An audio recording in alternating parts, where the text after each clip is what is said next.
இப்போ உருளைக்கிழங்கு பாலக்கீரை பொரியல் எப்படி பண்ணுறதுன்னு பார்க்கலாம். பசங்களுக்கு பிடிச்ச மாதிரி. உருளைக்கிழங்கு எல்லாருக்கும் பிடிக்கும், பாலக்கீரை யாருக்கு பிடிக்கும்? பாலக்கீரை இது பிடிக்கிற மாதிரி பண்ணுவோம். கடுகு கடுகு, கொஞ்சோண்டு ஜீரகம், 2 கடலைப்பருப்பு. 2 கடலைப்பருப்பு. இது பொரிச்ச உடனே எல்லாரும் கூட சேர்ந்து சொல்லுங்க. இது கூட வந்து இதில் வந்து கொஞ்சம் ஓமம் போடணும். அது எப்படின்னா கையால் அப்படி வச்சு அப்படி நசுக்கிட்டு அப்புறம் போடணும்.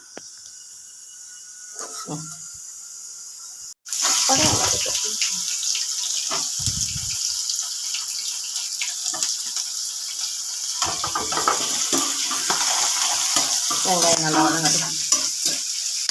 வெங்காயம் நல்லா வதங்கிடுச்சு. இப்போ கொஞ்சம் மஞ்சப்பொடி, மிளகா பொடி, நான் வந்து குழம்பு பொடியே போடுறேன். அதை வந்து எண்ணெயிலே போட்டு ஒரு வதக்கிடுவேன். கொஞ்சம் பெருங்காயம்,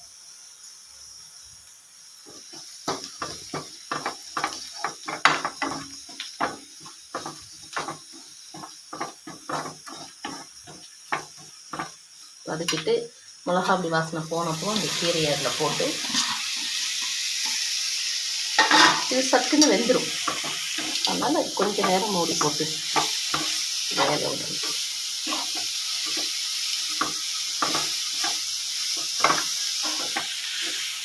இதில் இருக்கிற தண்ணியே போதும், சுருண்டு வரும்.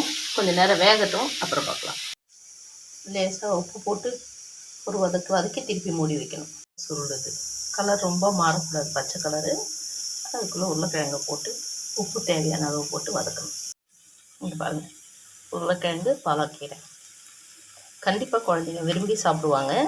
அந்த ஓம வாசனை இருக்கிறதால வந்து வயிற்றுக்கு எந்த இதுவும் கொடுக்காது. சில பேர் இதில் பூண்டு தட்டி போடுவாங்க. நான் வந்து பூண்டு போட மாட்டேன். இதில் வந்து ஓமம் தான் போடுவேன். ரொம்ப நல்லது உடம்பு, குழந்தைங்களுக்கு டைஜஷனுக்குலாம் ரொம்ப நல்லது ஓமம். எல்லாருக்கும் தெரிஞ்சது தான், இருந்தாலும் ஒவ்வொருத்தரும் ஒவ்வொரு ஸ்டைட்டாக பண்ணுவாங்க இல்லையா. இது என்னோட இது, ட்ரை பண்ணி பாருங்கள், கண்டிப்பாக நல்லாயிருக்கும். இது சப்பாத்திக்குமே நல்லா தொட்டு சாப்பிட்லாம், சூப்பராக இருக்கும்.